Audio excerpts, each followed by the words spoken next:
I really like the ZMA. It helps me sleep a lot better, and even throughout the day, I'll just take a little nap here and there, which allows me to work harder and keep that intense, training going.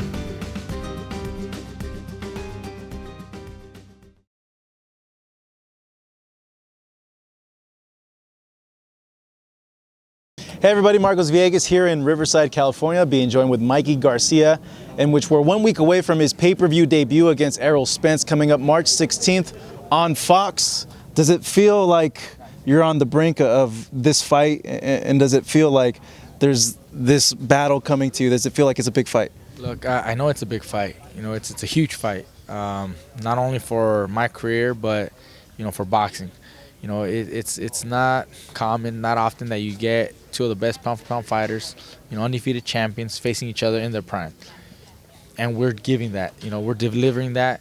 So I'm excited. I know it's going to be one of those nights to really remember. It's going to be historic, and I wanted this fight for those reasons, and I'm glad that it's finally here. When does it start feeling like that, like the anxiousness, like the butterflies? Like when does that start hitting you? Does it start now, or is it like more closer to the fight? Every week, leading up to a fight is a little different, with excitement, and building up until the fight. But in honesty, I won't feel the butterflies, or I won't feel anything like that until I'm walking out into the arena. Up until then, I'm always pretty chill, just like you see me right now. I'm accessible, I'm talking, I'm laughing. Even in my locker room, I'll be the same. It's not until the ring walk where I get that emotional state where I'm like, wow, it's here, all these people, and here we are. That's what makes it emotional. But it's a nice feeling because it's almost unbelievable that we're there and that all these people are there to support me and that we're delivering such a huge event, such a huge fight. That's what makes it special and emotional for me. But up until then, I'm pretty chill, just like you see me right now. You're going to have a lot of people there, and even though that's Spence's hometown, I've been noticing it's Texas. It's a lot of Mexicans there, and I think, the night of the fight, you may end up having more support because of that. I don't know if I'll have more than he will, because he is right there from Dallas. He's from the area, and I'm sure he's going to have a lot of support. But I believe I will have a lot of fans following me also. It's a huge fight, so anybody that really supports me will be there. They know it's one of those nights where it could be historic, and it will be. And I also think that it's going to be a lot of fans that not necessarily follow either one of us, but just because they're boxing fans, they need to be there. It's one of those fights where even if you're not a true Mikey fan or a true Spence fan, but you're a boxing fan, you want to be at this fight. It's like I said, it's not one of those fights that come very often. So anybody that watches boxing will definitely be there. Mike Tyson said an interesting thing one time about going into a fight. He said that when he's walking through, he's nervous. He's asking himself questions. Did I train enough? Did I do enough? But once he steps in the ring, it goes away. He blanks out, and it's like razor focus. And he's like, I'm going to rip this guy's freaking head off. I was going to ask you, is that like a normal thing for fighters? Every fighter's different. I've seen other fighters, in the locker room pacing back and forth, getting in that zone, or they gotta, get a, crowd hyping them up, clapping or chanting a certain thing, a certain phrase. Others gotta get into that music. I'm pretty chill. I'm different. My ring walk is emotional. It's special. Not because I want to rip guys' head off. It's special because I see all these fans where I never imagined I would be, and now I'm here, and all these fans are here to show me love and support. That makes it emotional for me.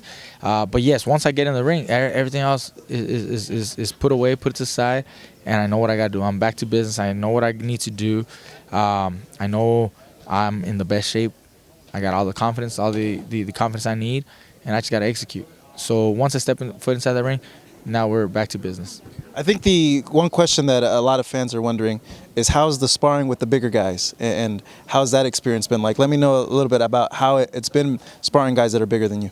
It's been great sparring. It's been great training camp. I'm very happy with the results. I felt strong. I felt fast. I felt quick.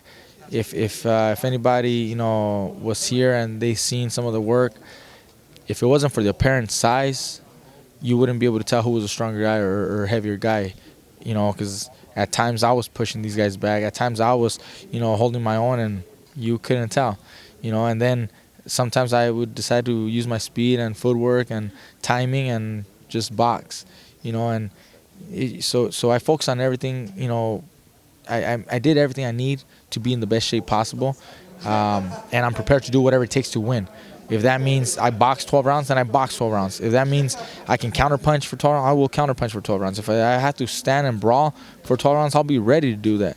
You know, if it goes back and forth a couple rounds and before the fight unfolds, you know, I'm ready to do whatever it takes and make the adjustments necessary because I did all the work in here. Is that because of the training that you did that you're able to hang with the guys, or you're a lot stronger than what people give you credit for, and you've always been a lot stronger than what your size implies? I think I've always been stronger than what my size shows, and I don't always use it. You know, I don't always need to use my strength. But for this fight, I think we did gain more strength, definitely a little more muscle mass. Not a whole lot to see a big transformation. Like I tell everybody, you're not going to see this transformation, but just enough to be able to fight at welterweight. You know, I needed it. I'm moving up from 135 to 147. I definitely need to fucking grow a little bit. So we did. But like, I'm just ready to do whatever it takes to win. I did all the training necessary. I did all my preparation to be able to win. And game plan is there. You know, the strategy is there. I mean, I'm just ready. You mentioned one thing, and on an ending note, I think this is the perfect way to end this.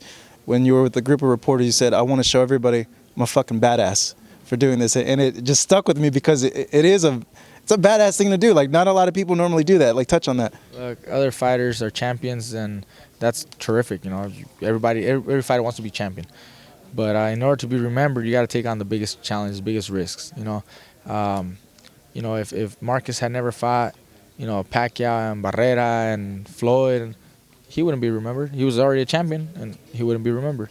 You know, if Pacquiao didn't beat Marquez and Barrera, Morales, you know, De La Hoya, you know, he wouldn't be the same. You know, you got to take on the biggest fights. That's what's gonna let people remember you. If you don't take on the biggest fights, then, you know, that belt just looks nice up on your wall, but the fans won't recognize you. And I want to be remembered. I want to be recognized. You know, I want to show everybody I'm much more than they've ever expected them, ever imagined. And how can I show them if I don't take these type of fights? I need these type of fights. I don't want to just take on opponents, on contenders or former champions. I want to take on the biggest fight, the biggest champion, the biggest challenger, in order to be remembered, in order to get the recognition, in order to add to my legacy. And that's why I decided to push for this fight, take this fight, and we're only a couple of days away. You're a different breed, man. Different breed, and you're rising to the challenge, and I think that's what a lot of fans admire about you. And I think regardless of what happens in the fight, a lot more fans are going to admire about you because you're taking the challenge. Mikey, as always, thank you so much. I really appreciate it. Mikey Garcia, pay-per-view debut coming up March 16th on Fox.